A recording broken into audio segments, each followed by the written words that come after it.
মুদ্রা দিয়ে আমরা বাংলাদেশের অর্থনৈতিককে সচল করার জন্য একটা বড় অবদান রাখতে পারি আমাদের নার্সিং সেক্টর।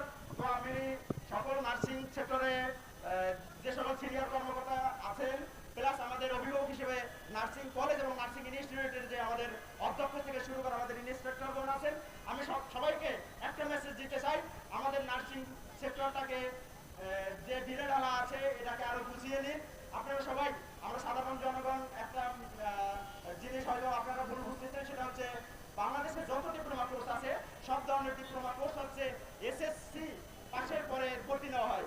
সেখানে আপনারা একটা বিষয় জানেন কিনা আমি আজকে জানাতে চাই, সেটা হচ্ছে আমাদের diploma in nursing science and midwifery এবং ডিপ্লোমা ইন মিডওয়াইফারি এই দুইটা কোর্স বাংলাদেশে এইচএসসি পাশের পরে একটা কম্পিটিটিভ পরীক্ষার মাধ্যমে আমরা এখানে আসি। এই বিষয়টা আপনাদের অবগত করতে চাই। সো আমরা এইচএসসি পাস করার পরে এবং আমি মনে করি আমরা এখানে যে সকল সাধারণ শিক্ষার্থী দাঁড়িয়েছি আমাদের অনেকের ইউনিভার্সিটিতে সাবজেক্ট আসার পরে আমরা ইউনিভার্সিটিতে ভর্তি হয়নি, কারণ আমরা সেবায়ের পাশে দাঁড়াতে চাই, আমরা মুমূর্ষ রোগীর পাশে দাঁড়াতে চাই, আমরা বাংলাদেশকে আরো সামনের দিকে এগিয়ে নিতে চাই। সো আমি সকল নার্সিং সেক্টর প্লাস আমাদের কর্মকর্তা কর্মচারীদের একটা কথাই জানাতে চাই এবং সাধারণ জনগণ প্লাস আজকে আমাদের যে নার্সিং শিক্ষার্থীরা এখানে আসেন, আমি একজন intern sir Salimullah medical college Mitford হাসপাতাল।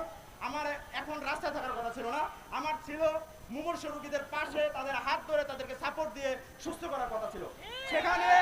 সেখানে আমি আমার রুগীকে হাসপাতালে রেখে আমি রাস্তায় এসে অবরোধ কর্মসূচি পালন করতেছি, মানববন্ধন, এবং আমাদের যে পরবর্তী কর্মসূচি এটা হয়তো আবার অতি শীঘ্র ঘোষণা করা হবে। সো আমি সবাইকে জানাই রাখতে চাই যে আমাদের যে diploma in nursing science and midwifery এবং ডিপ্লোমা ইন মিডওয়াইফারি এই কোর্সটা হচ্ছে এইচএসসির পাশের পরে আমরা 3 বছর পড়াশোনা করি প্লাস আমাদের 6 মাস এক্সট্রা ইন্টার্নশিপ পালন করতে হয়। যেখানে আপনারা জানেন যে বাংলাদেশে যে ডিগ্রি পাস কোর্স যে ডিগ্রি যে আমাদের সেক্টর আছে এখানে পড়ার সুযোগ হচ্ছে আপনাকে এইচএসসির পরে আপনার রেজাল্ট ভিত্তিতে চয়েসের মাধ্যমে এখানে আপনারা যারা ডিগ্রি করে থাকেন ডিগ্রি পাস করে থাকেন তাদের ভর্তি পরীক্ষা হচ্ছে এমন। কিন্তু আমরা যারা diploma in nursing science and midwifery এবং ডিপ্লোমা ইন মিডওয়াইফারি আমাদের ভর্তি প্রক্রিয়া হচ্ছে সম্পূর্ণ ভিন্ন।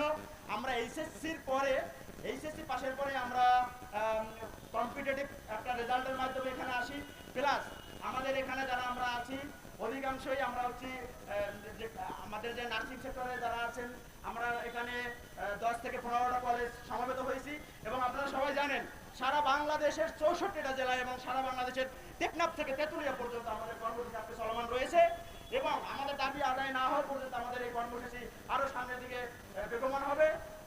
আমি মিডিয়া প্লাস আমাদের যে সকল সংগ্রামী ভাই বোন এখানে উপস্থিত হয়েছেন সবাইকে আমরা জানাতে চাই যে প্রধান উপদেষ্টাতে আমাদের একটা মেসেজ দিয়েছিলেন যে নার্সিং এর বৈদেশিক মুদ্রার একটা প্রধান বাংলাদেশকে অর্থনৈতিকভাবে এগিয়ে নেওয়ার জন্য বড় ভূমিকা রাখতে পারে। সেখানে আমি মনে করি মাননীয় প্রধান উপদেষ্টা থেকে শুরু করে স্বাস্থ্য উপদেষ্টা সবাই আমাদের দিকে নজর রাখবেন যেমন আমরা নার্সিং সেক্টরটাকে আরো সামনের দিকে এগিয়ে নিয়ে যেতে পারি।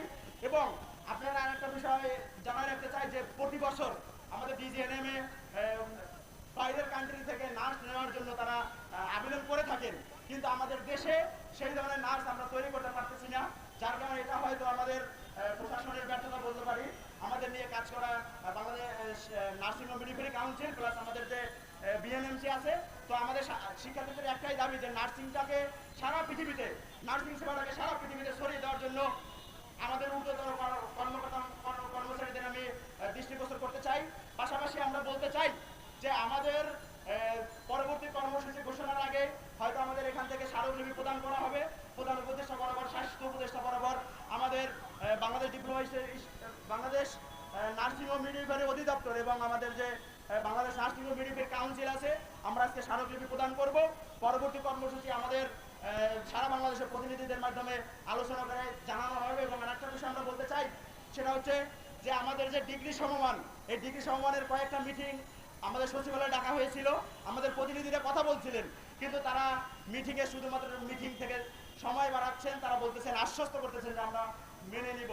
কিন্তু আমাদের একটা কথা যে বহির্বিশ্বে যেহেতু নার্সদের প্রচুর চাহিদা এবং নার্সিং সেক্টরটাকে আরো সামনের দিকে এগিয়ে নেওয়ার জন্য আমাদের ডিগ্রি সমমানে কোনো বিকল্প নাই। সো সকলের প্রতি আস্থাভাজন ভরসা রেখে আমি আমার বক্তব্য শেষ করছি।